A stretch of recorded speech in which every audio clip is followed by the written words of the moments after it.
Peace International TV nimbonesha kure nziza ibakorera ibiganiro vyiza bitandukanye kuduza impano z'ugwaruka harimo umuziki utugenegene gutamba ndetse n'ibindi. Si ivyo gusa, Peace International TV irakora n'izindi serivisi zitandukanye. Abifuza imanza z'ubugeni, amasabukuru y'amavuko anniversaire, uburyo bw'ikibiriraho buzwi nka live streaming kuri YouTube, eka n'izindi manza. Peace International TV irabibafashamwo. Hari abahinga babizoberewemwo cyane n'ibikoresho bigezweho kandi bihagije. Peace International TV iriho ku bwanyu, ntimutangwe.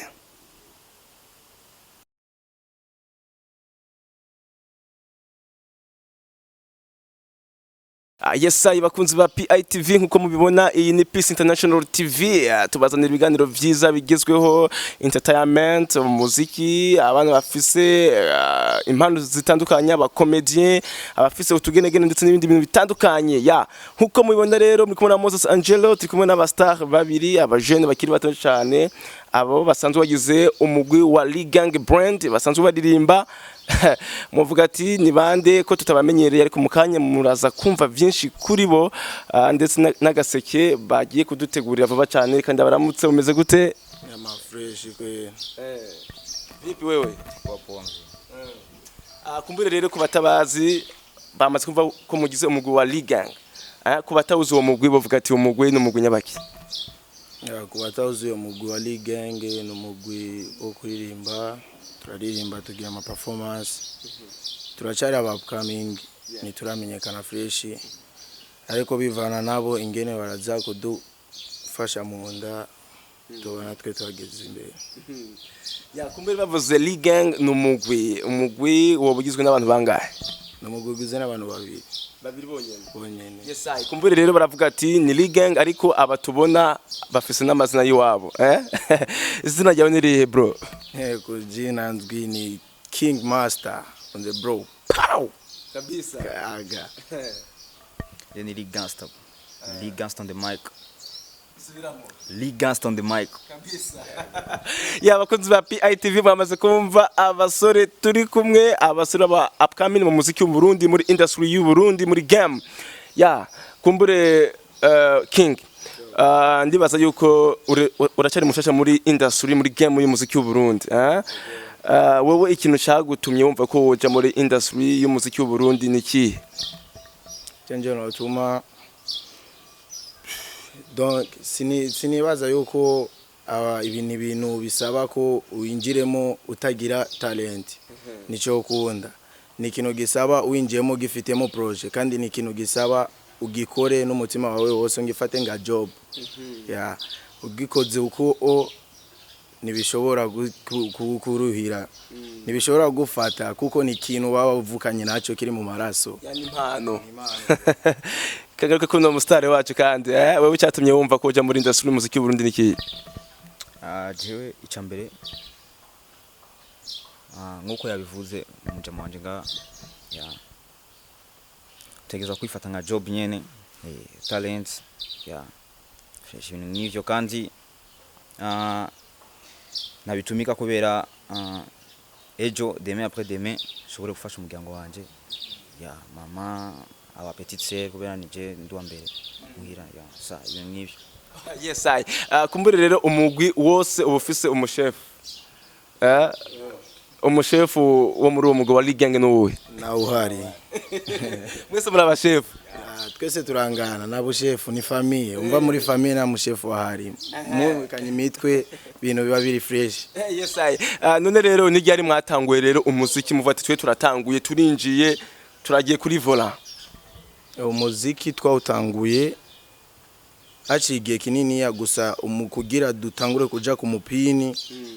Twatanguye ari année passée, année 2022. Niko twatanguye gukora kuko twari dukora nyine ibintu by'ama school, dukora ibintu by'ama kermesse biki, gusa nitwari twabaye umugwi. Twari dukora umwe wese mbarimbara. Gusa ingene amaraso aremereye kuruta amazi. Twaciye duhura tuvuga reka dukora ikintu twamaze kwibona muri performance. Twese turakora tuvuga reka dukora ikintu turi hamwe, turabico covamo, twakoze twabonye ko ni kine MC gusa twabonye ko turashoboye kandi tuzobandanya dukora byiza bitera ubwenge pop. Yes kabisa rero mufise indirimbo zingahe kuri YouTube? Indirimbo twakoranye kubera avant yuko tutangura gukorana n'umuntu my brother nga twarakorana n'undi mu petit ujya mu jama twakubwiye yuko ari tutoka kidogo rero twarakorana turi babiri rero umujama yacenjira nawe nyene muri gang so tukafatana ko batatu ujya mu jama wundi yaciye agenda utega turi babiri donc twafise indirimbo zibiri imwe turi kumwe n'umujama ijya indi ya mbere turi kumwe n'undi mujama. Yes kumbure rero kuri iyo ndirimbo abakunzi ba PITV abakunzi ba Ligang bavuga ati reka twumve bana ba brother badushiremo kamwe gusa twumve umudiho wabo n'akantu gashasha bazanye mu muziki w'uburundi ngira mwo ushira ko kidogo.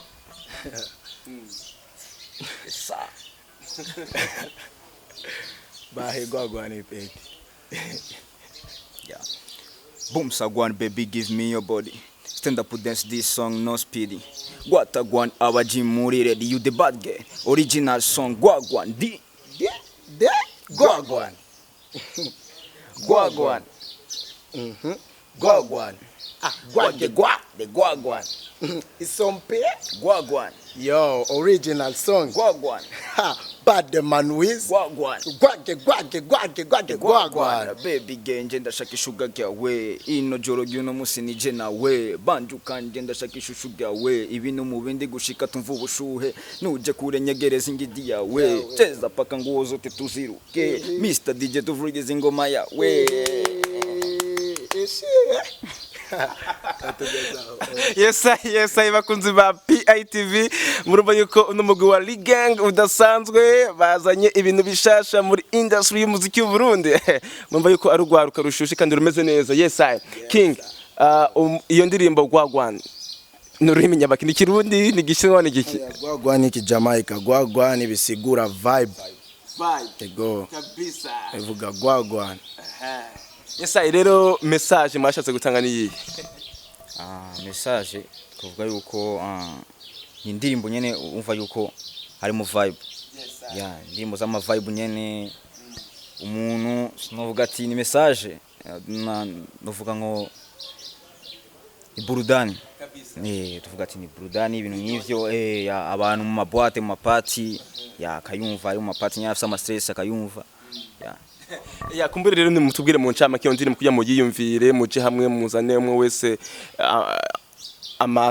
imistari yiwe niko nabivuga sinzi ko numwe mubivuga mu by'umuziki vyagenze gute? Kugire iyo ndirimbo dushikiya kuri ico gihe cyo kuyikora byatanguye nyene twicaye turi ko turumva ama beat z'aba batipe bo muri Jamaica ko tumva abashagi Asende Paul rero ujya mu gihe twari turi kumwe yaciye akura ide avuga none natwe dukoze indirimbo ingana uko byo genda gute byomera gute kuko bose barishira mu maritime ya R&B turavuga ikintu cyose no vuga iki kintu carangoreye uko utagerageza urabiko ingene bimeze tuvuga reka twicare tukora iyo beat mu kwiyumvira nyene dukora twashatse kugira ibintu bifise amajambo menshi conseil ama message gusa ingene tuko turabyumvira uravye neza turiko turica vibe y'umuziki kandi umuziki usaba ko ube uri show yani nakantu kari fresh bica tuvuga reka dukoreshe amajambo make atagira nitugira ibintu vya message ariko tugire ibintu bigera abantu mu matwi tuce dukora turicarana turandika turapanga tuvuga duha umwanya munini wa refre aho guha couple kuko refre isaba ko uiteze ku mwanya kuruta ibindi refre iba yamaze gukartona ibintu byose babiri fresh. Kumbure rero mwamaze gutangura muri game mwinjiye dusanzwe tuzi ko mu Burundi hari abastari batandukanye hari abazima hari abavyuka n'abandi bikagenda ukundi mwebwe difference muzanye mu muziki w'u Burundi abantu niba bavuga ati ni Ligang abaraje kandi bazanye ibintu bishasha nibi Jenny baza yuko umuntu ntabwo yohindura umuziki kubera twabasanze muri industry urumva kandi tuzofa tubisize nga. ariko hari umuntu avuga ati genzanye style itandukanye n'abandi baririmbamwo jeti jenje ndi distinga melody twebwe turafise melody wacu nawe nyene wayumvise ni melody iri différent n'abandi kandi twebwe turakora style zose kubera atujuye neza katutosha kesho turakora zose.